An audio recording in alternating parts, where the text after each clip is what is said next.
GDS भाई मैंने आज देखा चाइल्ड एनरोलमेंट और आमर जो सीएलसी रोची से मोबाइल अपडेट जो सर्वर इश्यू आसमें केमी सल्व करवा। प्रथम आप मोबाइल रे सीएलसी ओपन करूँ जदि सर्वर आसो आपन को फ्रंट में देखा server please try after some time. तो आपन को फास्ट देखा पड़ो आपन को मोबाइल भल नेटवर्क कनेक्टिविटी अच्छी ना ना।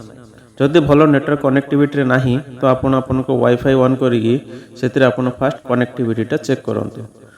आपन को किसी करने को दरकार नहीं। मैक्सिमम यही केस रे हो जदि सर्वर इश्यूटा आसुची मेनली आमर नेटवर्क प्रोब्लेम जो ही आसुची।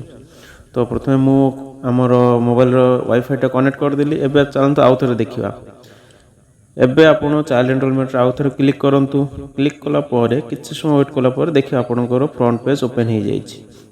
तो आप ओके करके आगू को बढ़ंतु। आपन को ऑपरेटर आधार नंबर एवं फिंगरप्रिंट देकी लॉगिन करंतु। हाँ जदि नेटवर्क कनेक्टिविटी थी मेनली बेसी टाइम लगे नहीं कहीं एबे हमर 5G डिवाइस पड़े ना। 5G डिवाइस रे बहुत फास्ट ही चले किंतु नेटवर्क कनेक्टिविटी रुहे नहीं सर्वर इश्यू रुहे। तो मु लॉगिन कर दिली। एबे नेक्स्ट सेटिंग को जातु। आपन जानते केमिति हमर अपडेट पूर्व लॉगिन करने को पड़े तथापि देखै देउची।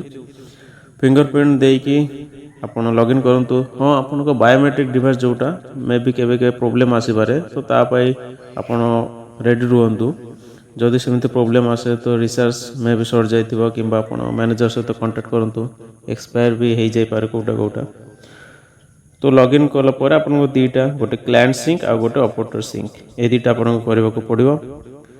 क्लाइंट सिंक कर दियंतु किछि नाही डायरेक्ट आपन क्लिक कला परे पळे आसीबो। ओके करके आगु को बढ़ंतु। हाँ ऑपरेटर सिंक रे दीटा स्टेप अच्छी। फास्ट अपन जो सेंटर अच्छी ताको परमानेंट रे ही चूज करंतु। कैम मोड रे भी किए करछन्ते बट सजेस्ट हबो अपन परमानेंट रे ही देखंतु जो गुडा। तापरे आपनकर पिन कोड दे दियंतु आ बाकी गुडा को फिलअप करियो दरकार नै। पिन कोड देला परे डन कर देले ऑटोमेटिक सब फिलअप हो जाउची। तापरे हाँ आपनकर जो पोस्ट ऑफिसटा अच्छी एटा गोटे आपन चूज करि पारबे। एठू ले भी चूज कला परे आपन लैटिट्यूड लॉन्गिट्यूड केते शो कर भी टी देखा पड़ो ना लोकेशन रे ती थर टैप कले ऑटोमेटिक पळे आसो। जदि रूम भीतर आसने टी बाहर जाके ट्राए करंतु। तापर ओटीपी देके क्लिक कला परे आपन फिंगरप्रिंट नहीं कि बायोमेट्रिक ऑथेंटिकेशन दियंतु। आपनकर मेन प्रॉब्लम हम जदि जीपीएस लोकेशन रे टी प्रॉब्लम थी केते जनकर कंप्लेन आछे हाँ भलरे लोकेशनटा फेच होनी तो आपन टिके बाहर ऑफिस बाहर जाके भी कर दियंतु हो जिवो। ऑपरेटर सक्सेसफुल होला परे सेटिंग रो बैक ऑप्शन रे जांतु। तापर एठी आपनकर जो हमर सर्विस गुडो को हम सीएलसी दे परिबा से गुडो को आपन को आगे शो हो जिवो। सर्विस मेनली हमें दउचे आपनकर